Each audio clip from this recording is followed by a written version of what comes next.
Rail SP Amarendu Shekhar ji, हम उनसे बात करेंगे कि अभी के जनरेशन में यूपीएससी बीपीएससी के जो भी बच्चे प्रिपरेशन करते हैं और सर का सफ़र कैसा रहा, हम वो जानना चाहेंगे। मेरा भी समान रूप से जैसा सफ़र बाकी लोगों का रहता है वैसा ही रहा।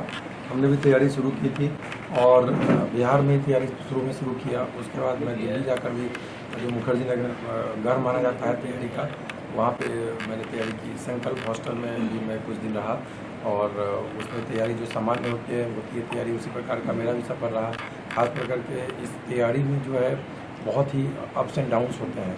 पैसेंस एक बहुत बड़ी चीज़ है इस तैयारी का मूवमेंट। और मेरा तो यही सभी जो नए आ रहे हैं, तैयारी कर रहे हैं इस फील्ड में, उनको यही रहेगा मार्गदर्शन कि वो अपना एक ऑल्टरनेटिव करियर जरूर तैयार रखें।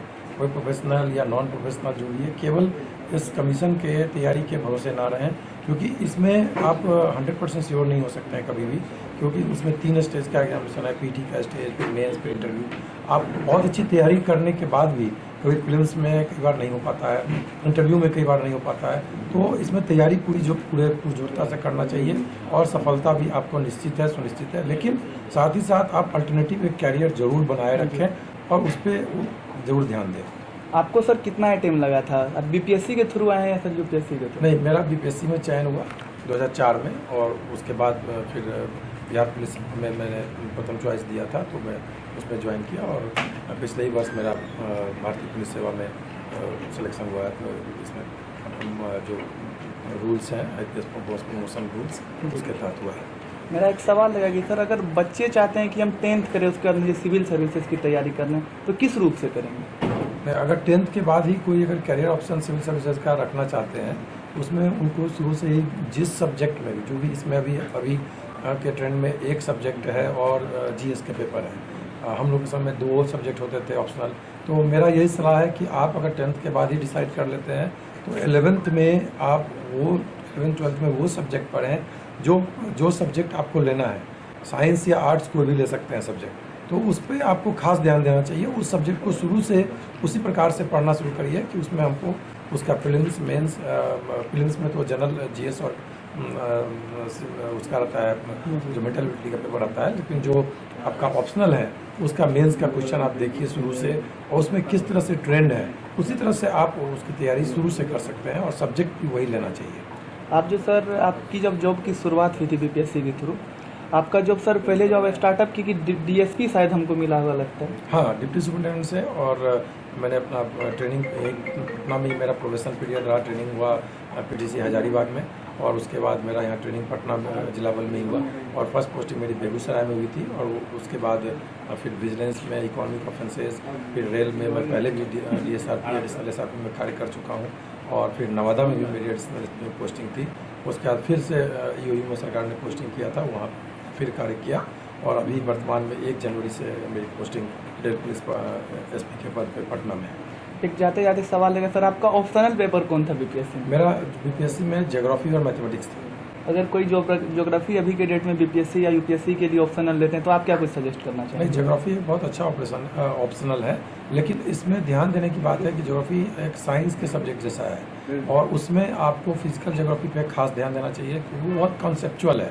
और जो इंडियन ज्योग्राफी है वो भी आपको काफ़ी डीप में उसका स्टडी करना चाहिए, क्योंकि आपको जितना ज़्यादा गहराई से आप उसमें तैयारी करेंगे उतना ही आप अच्छे से सुगमता से उसका आंसर मेंस के लेवल पे कर सकते हैं। आपको सर, आपका बीपीएससी सर कितने टाइम में हुआ? मेरा दूसरा प्रयास में या तीसरा प्रयास में मेरा हुआ था। चलिए सर, जुड़ने के लिए बहुत बहुत धन्यवाद।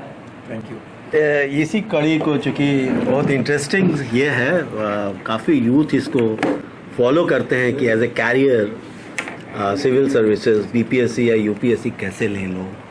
तो मैं एक चीज़ आपसे जानना चाहता था कि आज के अखबार में निकला है कि जो टीचर्स के जो पद हैं, खासकर साइंस सब्जेक्ट के जो टीचर्स के पद हैं, वो आधे से अधिक खाली रह गए, मतलब एप्लीकेंट नहीं आए।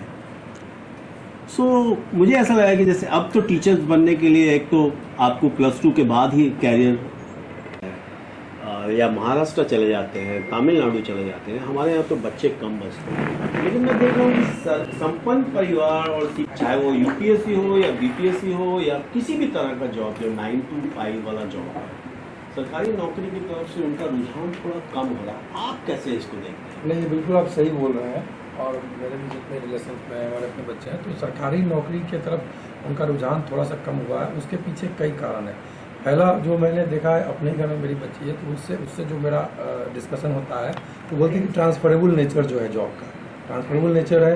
तो आप पब्लिक सर्विस में जो आते हैं तो एक कमिटमेंट के साथ आते हैं। आप कमिटमेंट आपको दिखाना पड़ता है देश के लिए, समाज के लिए कुछ करने की। तो ऐसा नहीं है कि जो नए जनरेशन के बच्चे हैं उनका कमिटमेंट नहीं है और वो देश की सेवा नहीं करना चाहते हैं, लेकिन उनको ट्रांसफरेबल नेचर जो जॉब का है उसमें उनको लगता है जैसे कि यहाँ पे अचानक से ट्रांसफर हो गए, तो उसमें उनको थोड़ी परेशानी होती है। दूसरा कि पैकेज जो है वो गवर्नमेंट सर्वेंट में आपको पैकेज पे ध्यान नहीं देना। आपकी सैलरी एक उतनी सैलरी है जिसमें कि आप अच्छे से लाइफ स्टाइल बिता सकते हैं, आप पढ़ा सकते हैं, सब कुछ कर सकते हैं। लेकिन अगर आप सोचते हैं कि हम रातों रात रोल्स रॉयस कार में घूमे और परचेज कर लें, तो वो संभव नहीं है। आजकल के बच्चों को जो मैंने देखा कि वो उनको लगता है कि पैकेज गवर्नमेंट सर्विस में काफ़ी कम है। तो ये दो वजह हो सकता है, ट्रांसफरेबिलिटी एंड द पैकेज, जो जिसके कारण उनका रुझान कम हुआ है। लेकिन किसी भी तरह से अगर रुझान गवर्नमेंट सर्विस में कम रहता तो नंबर ऑफ एप्लीकेंट्स बढ़ते नहीं रहते। तो इसलिए पूरी तरह से ये सही नहीं है कि लोग कम दे रहे हैं इस एग्ज़ाम को। प्रेस्टिजियस एग्जामिनेशन अभी भी है, अभी भी लोग काफ़ी संख्या में अपीयर हो रहे हैं, गवर्नमेंट सर्विस में आ रहे हैं और उसको दे रहे हैं और क्वालिफाई भी कर रहे हैं। जैसे अमूमन देखा जाता है, जैसे मैं फोटोग्राफर हूँ, कैमरामैन हूँ, मैं कभी नहीं चाहूँगा कि मेरा जो अगला जनरेशन है, मेरा कोई नेफ्यू या मैंने तो शादी नहीं की है, मगर कोई मेरे परिवार का कोई दूसरा व्यक्ति फोटोग्राफर बने। उसी तरह मैं देखता हूँ कि टीचर कभी नहीं चाहता है कि उसका बच्चा टीचर बने। पुलिस वाला, बहुत से पुलिस वालों से मिला, वो कभी नहीं चाहते हैं कि मेरा बच्चा पुलिस वाला बने। तो इस तरह का क्या ऐसा कुछ है कि जिस प्रोफेशन में आप रहते हैं उस प्रोफेशन से आप, मतलब चाहे वो आप पुलिस अधिकारी हों, डॉक्टर हों, इंजीनियर हों या नेता हों, या मान लीजिए मेरी तरह फोटोग्राफर हों या कारपेंटर हों, लोहार हों, आप अपने प्रोफेशन से उतना खुश नहीं होते हैं, या खासकर नौकरी में जब सरकारी नौकरी आप करते हैं तो आप उतना खुश नहीं होते हैं। आपको लगता है कि सरकार में नौकरी पाना जितना मुश्किल है उतना ज़्यादा मुश्किल है नौकरी बचाना। तो क्या लोगों का ये लोगों के बच्चों के मन में ये भी ख्याल है कि रियली, मतलब आपको कैसा लगता है कि अगर आपका कोई बच्चा पुलिस वाला बनना चाहता है तो आपसे राय लेता है कि मुझे क्या बनना चाहिए, तो आप क्या एडवाइस देंगे उनको? मेरा डॉक्टर बनाना चाहेंगे, इंजीनियर बनाना चाहेंगे, पायलट बनाना चाहेंगे, बड़ा बिजनेसमैन बनाना चाहेंगे, नेता बनाना चाहेंगे, कि अपने बच्चों को भी आप पुलिस वाला बनाना चाहेंगे? नहीं, आपसे थोड़ा मेरा डिफरेंस इसमें ओपिनियन में। आजकल पुराने समय में था कि जो गार्जियन बोलते थे और बच्चे वही करते थे, और गार्जियन ऐसा सोचते थे कि बच्चों को अभी सोचने समझने की शक्ति नहीं है, इसलिए वो गाइड करते थे, ऐसा नहीं कि थोपते थे। रहा कि अपने बच्चों को, तो मैंने कभी भी अपने बच्चों को ये नहीं कहा कि डॉक्टर, इंजीनियर या पुलिस, किसी भी सर्विस के लिए मैंने कभी भी उनको कहा कुछ भी नहीं। और मैं ऑब्जर्व करता हूँ कि वो बच्चा किस तरफ जाना चाहता है, चाहे रिलेशंस में, चाहे फ्रेंड सर्किल में, जितने भी बच्चे हैं, तो उनको मैंने पूरी अपने बच्चों को भी मैंने पूरी फ्रीडम दे रखा है कि आपको जो प्रोफेशन चुनना है चुनिए।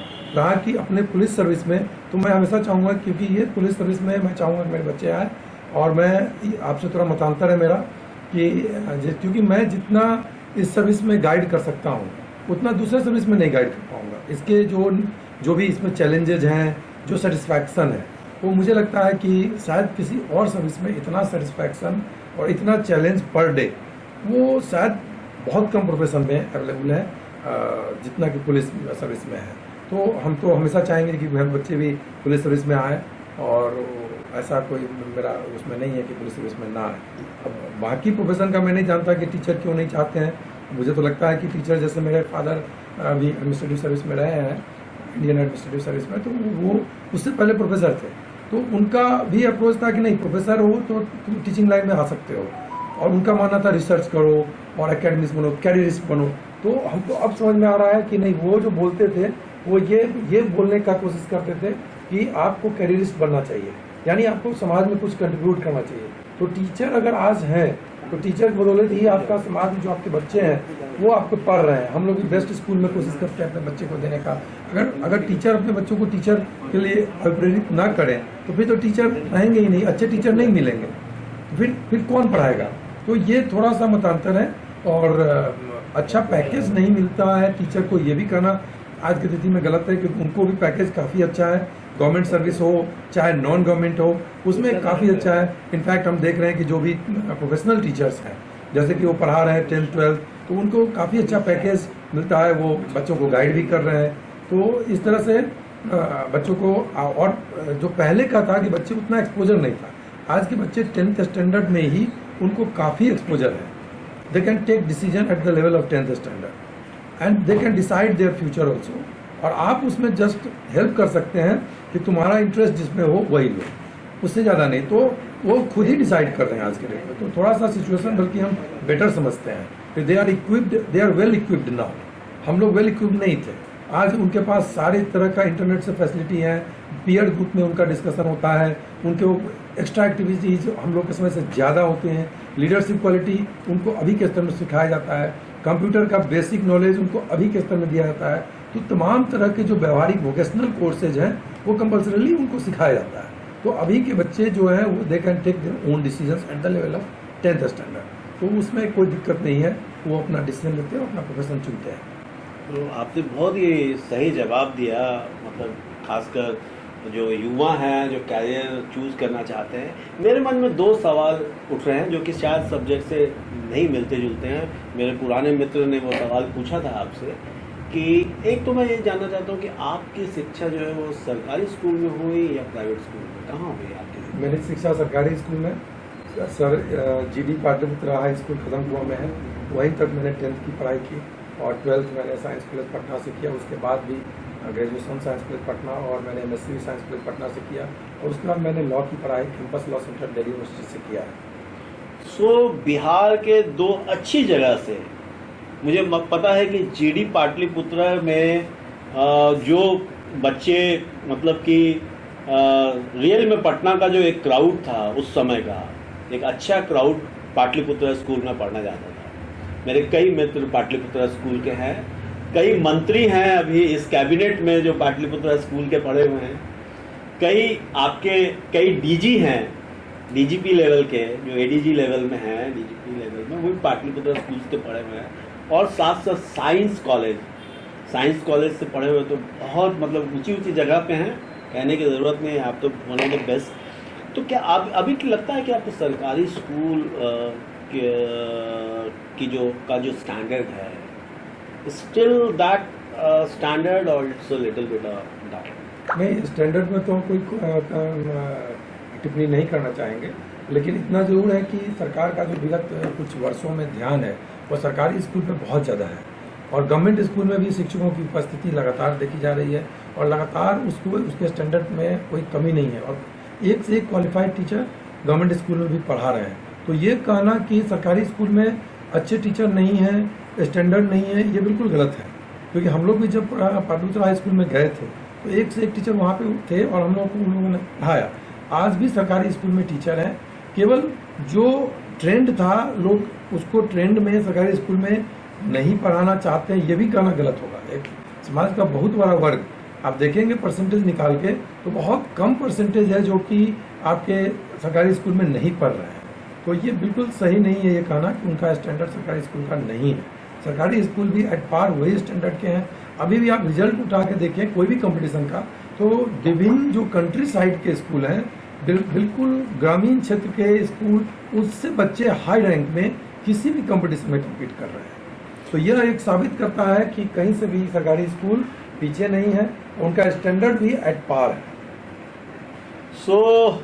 मैं हूं विमल चुन्नी और आप देख रहे हैं बिहार व्यू। मैं पटना रेल SP ठाकुर जी का बहुत बहुत धन्यवाद दूंगा, और जाते जाते एक टिप्पणी ये कर दूंगा कि आज के बच्चे जो है वो 10th में ही डिसाइड कर लेते हैं उनको होटल मैनेजमेंट करना है, उनको लॉ करना है, उनको सरकारी नौकरी करनी है, डॉक्टर बनना है, कंप्यूटर इंजीनियर बनना है, गेमर बनना है, कंप्यूटर गेमर बनना है उनको। ये सारा कुछ डिसाइड वो 10th में कर लेते हैं। जो बच्चे 10th में नहीं कर पाते हैं वो 12th में ज़रूर कर लेते हैं। शायद इस वजह से भी सरकार को टीचर्स कम मिल रहे हैं, बाकी फील्ड के मास्टर्स ज़्यादा मिल रहे हैं। Master in the sense not school में पढ़ाने वाले master in their own field. अगर वो होटल मैनेजमेंट करना चाहते हैं तो होटल मैनेजमेंट के में भी आपको एक से एक बच्चे मिलेंगे जो 10th और 12th में ही डिसाइड कर लेते हैं कि हमें होटल मैनेजमेंट करना है। कंप्यूटर साइंस में बच्चे लगे हुए हैं, लगे पड़े हैं। और जो लॉ करने वाले हैं, पहले क्या होता था कि बीए कर लिया, एमए कर लिया, उसके बाद बीएड कर लिया, लॉ कर लिया, लेकिन अब ऐसा नहीं है। अब दे डिसाइड 10th में या 12th में ही डिसाइड कर लेते हैं कि हमें ये करना है। ऐसा नहीं है कि वो अपना टाइम वेस्ट नहीं करते, they don't want to waste the time. So thank you very much. Thank you. So keep watching Bihar view. Thank you.